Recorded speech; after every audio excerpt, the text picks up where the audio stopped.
Have you ever felt like someone was watching you when you were home alone? That shiver down your spine, the hairs on your neck standing on end?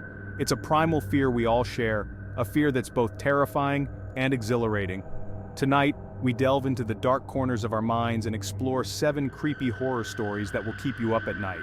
These aren't just tales, they're glimpses into the abyss, designed to send chills down your spine and make you question the shadows in your own room. So turn off the lights, grab your blankets, and prepare to be terrified.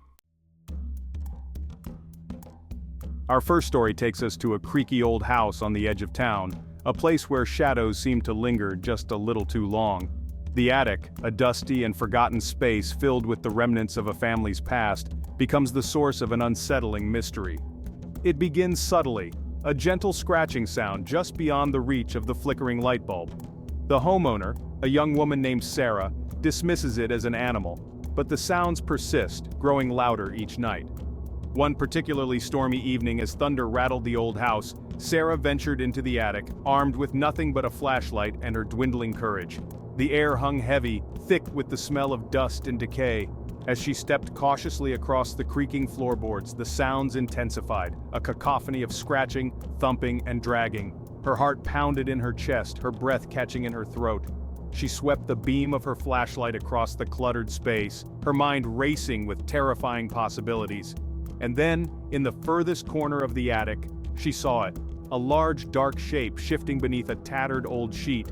Frozen in terror, Sarah watched as the shape moved again, slowly and deliberately, as if something alive was struggling to break free.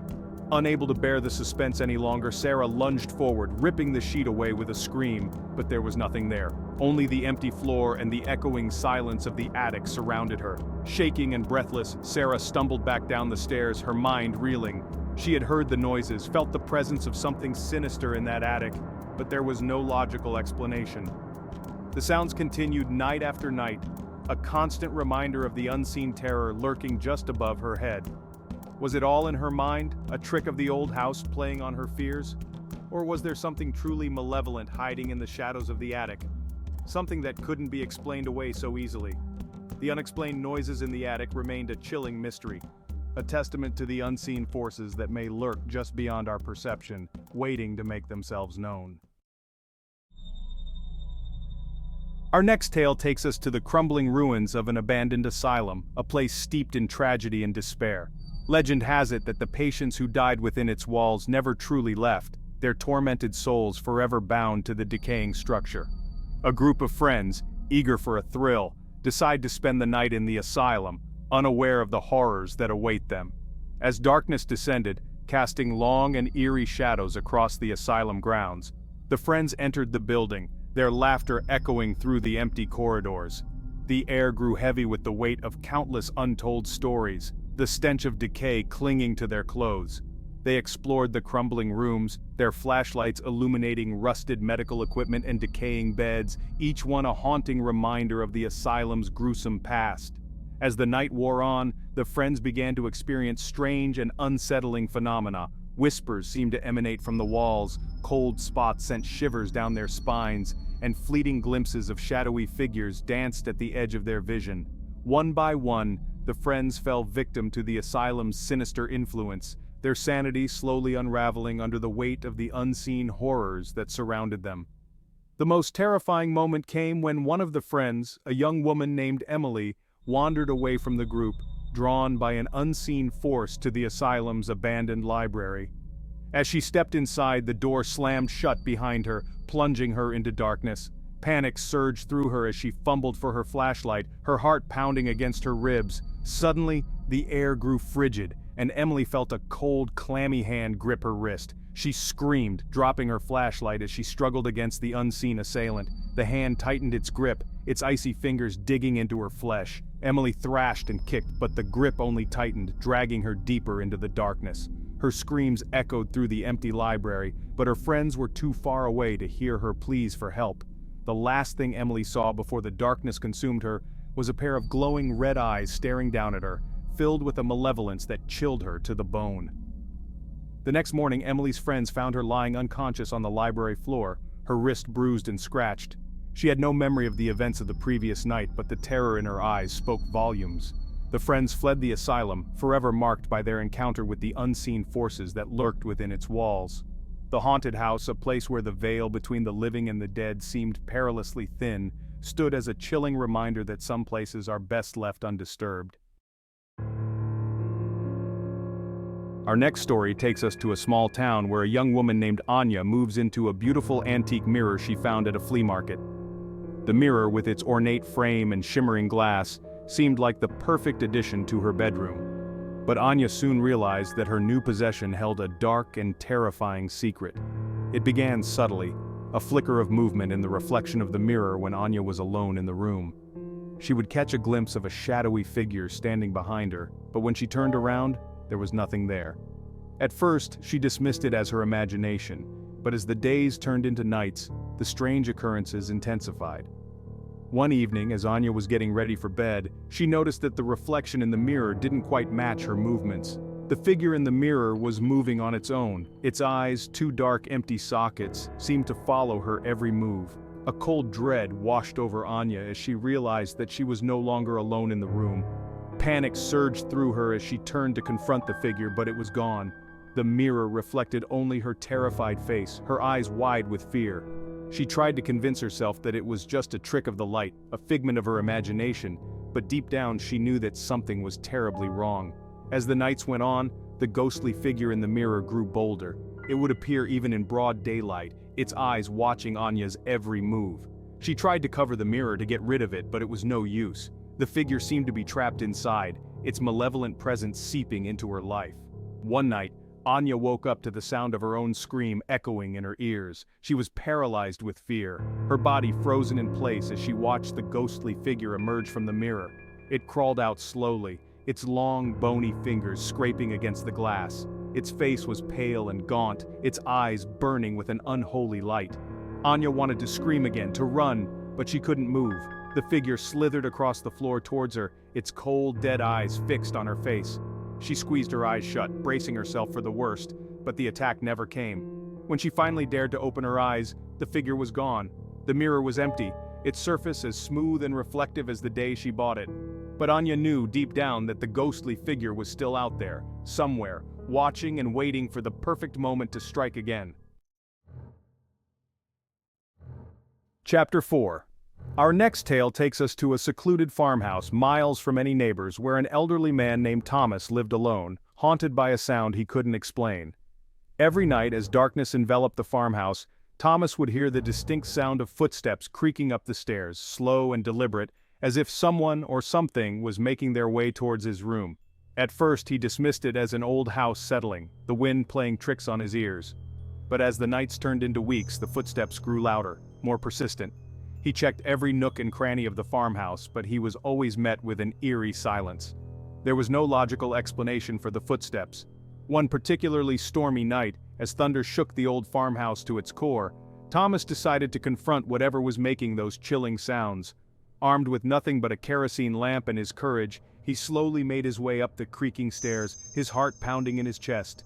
The footsteps seemed to grow louder with each step he took, echoing through the empty hallway. The air grew heavy with a cold, unseen presence, sending shivers down Thomas's spine. As he reached the top of the stairs, the footsteps stopped abruptly. He stood there in the darkness, his lamp casting long, flickering shadows on the walls, listening intently for any sound. Silence. Just when he thought it was his imagination, he heard it again, a soft, almost imperceptible creak coming from his bedroom door, which was slightly ajar. Holding his breath, Thomas slowly pushed the door open, his lamp illuminating the dusty interior of his room. There, standing in the corner, was a shadowy figure, its back to him. The figure was tall and gaunt, its edges blurring in and out of focus. Thomas called out, his voice trembling, but the figure didn't respond. It remained motionless, as if frozen in time. Gathering his courage, Thomas took a step closer, his lamp held high. And that's when the figure turned, revealing its face. Or rather, what should have been its face. Where a face should have been, there was only a swirling vortex of darkness, an abyss that seemed to suck the light from the room. Thomas stumbled back in horror, dropping his lamp, which clattered to the floor, plunging the room into darkness. He scrambled back, his heart racing, as the sound of the mysterious footsteps resumed, this time circling him, closing in. Thomas never saw the figure again, but the sound of those footsteps continued to haunt him every night, a chilling reminder of the unseen entity that shared his home. Chapter 5. The Creepy Doll. Our next story takes us to an antique shop, filled with forgotten treasures and dusty relics, where a young woman named Lily stumbles upon a beautiful porcelain doll. The doll, with its rosy cheeks, piercing blue eyes, and a lacy white dress, seemed to call out to her. Despite a strange feeling of unease, Lily couldn't resist its allure, and decided to buy it. She brought the doll home and placed it on a shelf in her living room, admiring its beauty. But as the days passed, strange things began to happen around the doll. Objects would move inexplicably, lights would flicker, and Lily could have sworn she heard the faint sound of a child giggling, even though she was home alone. One evening, Lily noticed that the doll's position had changed. It was now facing towards her, its blue eyes seemingly watching her every move. She tried to shake off the unsettling feeling, but it persisted. Later that night, as she lay in bed, she could have sworn she saw the doll's eyes glowing in the darkness, but when she turned on the light, it was back to its normal, inanimate self. As the strange occurrences intensified, Lily began to suspect that the doll was not as innocent as it seemed. She tried to get rid of it, throwing it in the trash, even burying it in her backyard, but it always found its way back to her home, appearing on her doorstep or in her bed, as if it was determined to stay by her side. One night, Lily woke up to the sound of her name being whispered, a child's voice, sweet and chillingly familiar. She sat up in bed, her heart pounding in her chest, and saw the doll sitting at the foot of her bed, its blue eyes glowing ominously in the darkness. Terror gripped her as she realized that the doll was alive, its sweet porcelain face twisted into a grotesque grin. Lily screamed, scrambling back on the bed as the doll launched itself at her, its tiny porcelain hands reaching for her throat. She managed to dodge its attack, knocking it off the bed, but it was relentless. It kept coming back, its laughter echoing through the room, its blue eyes burning with an evil intensity. Lily finally managed to trap the doll in a drawer, slamming it shut and piling heavy books on top to keep it from escaping. She didn't sleep for the rest of the night, the sound of the doll's laughter still echoing in her ears. The next morning, Lily gathered all her courage and took the doll back to the antique shop. The shopkeeper, an old woman with knowing eyes, simply nodded, taking the doll without a word. As Lily left the shop, she could have sworn she heard the faint sound of a child's laughter echoing from within, a chilling reminder that some toys are best left untouched. Chapter 6. The Eerie Whisper. As our stories continue, we venture into a bustling city, its towering skyscrapers casting long shadows that seem to hold their own secrets. In a small, nondescript apartment building, a young man named Alex started hearing an eerie whisper coming from his bathroom sink. It began subtly, a faint, almost inaudible murmur that seemed to blend with the sound of running water. But as the days passed, the whisper grew louder, clearer. At first, Alex thought it was his imagination, the stress of city life playing tricks on his mind. But the whisper persisted, becoming a constant presence in his life. It seemed to be coming from the drain, a low, guttural voice that spoke his name, beckoning him closer. One evening, as Alex stood by the sink, brushing his teeth, the whisper reached a fever pitch. It was no longer a whisper, but a clear, distinct voice, raspy and ancient, speaking directly to him. It spoke of things that chilled him to the bone, dark secrets and forgotten horrors.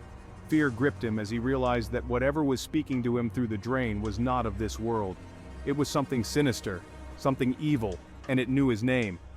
Alex tried to ignore the voice, to pretend he couldn't hear it, but it was no use. The voice grew stronger, more insistent, its words worming their way into his thoughts, his dreams. He tried plugging the sink, covering it with tape, but the voice found a way through, its eerie whispers seeping out from the cracks and crevices. Desperate, Alex called a plumber, hoping for a logical explanation. The plumber, a burly man with a skeptical frown, checked the pipes, the drains, everything. But he found nothing out of the ordinary. As the plumber packed up his tools, he turned to Alex and said, "Look, kid, I've seen it all, but this is something else. You might want to call a priest or something." Alex's blood ran cold. He was on his own. That night, as he lay in bed, unable to sleep, the whisper started again. But this time, it was different. The voice was closer, angrier. It hissed his name, threatening to drag him down into the darkness. Suddenly, the bathroom door flew open as if pushed by an unseen force. The sound of rushing water filled the apartment as the faucet turned on full blast. Alex watched in horror as the water in the sink turned black, swirling and churning as the eerie whisper reached a deafening crescendo. The last thing Alex saw before he fled his apartment, his sanity hanging by a thread, was a pale, skeletal hand reaching up from the depths of the drain, its bony fingers grasping at the air. Chapter 7. The Vanishing Shadow. In our final tale, we find ourselves in a quaint suburban home, where a young couple, Mark and Jessica, began noticing something strange about their shadows. It started subtly. One sunny afternoon, as they were walking hand in hand through the park, Jessica noticed that Mark's shadow seemed to be lagging behind, as if it had a life of its own. They laughed it off, blaming it on the angle of the sun. But as the days passed, the strange occurrences with their shadows became more frequent, more unsettling. One evening, as Mark was cooking dinner, Jessica saw his shadow flicker on the kitchen wall, contorting into grotesque shapes that defied the laws of physics. One night, as Mark slept soundly beside her, Jessica woke up to a cold chill in the air. She turned to Mark, but her blood ran cold. He was gone. Panicked, she scanned the room, her heart pounding in her chest. And that's when she saw it. Mark's shadow stretched out on the wall beside the bed, but there was no sign of Mark himself. Terror gripped her as she realized that whatever was happening to their shadows was no laughing matter. Days turned into sleepless nights as Jessica desperately searched for Mark, but he had vanished without a trace. The only sign of him, his ever-present shadow, remained, a constant reminder of her loss. One evening, as Jessica sat alone in the darkened living room, her mind racing with terrifying possibilities, she saw Mark's shadow detach itself from the wall. It flickered and danced in the dim light, taking on a life of its own. It approached her slowly, its form shifting and changing, until it finally resembled Mark, or at least a twisted, shadowy version of him. A cold, raspy voice, Mark's voice but distorted, echoed through the room. "You can't escape me, Jessica. We're bound together, you and I, by shadows and darkness." Jessica screamed, scrambling back on the couch as Mark's shadow reached for her, its shadowy fingers cold and insubstantial. She closed her eyes, bracing herself for the worst, but the touch never came. When she finally dared to open her eyes, the shadow was gone, and so was Mark, lost forever to the darkness that had consumed his shadow. From that day forward, Jessica was haunted by the memory of Mark's vanishing shadow, a chilling reminder that some things are best left unexplained, lost in the shadows that dance at the edge of our perception. So there you have it, 7 creepy horror stories that will hopefully keep you up at night. What lurks in the shadows, in the corners of your mind? Let me know in the comments below what scared you the most, and be sure to share your own spine-chilling encounters. And if you dare to delve deeper into the darkness, don't forget to hit that subscribe button for more bone-chilling content. Until next time, sleep tight and don't let the shadows bite.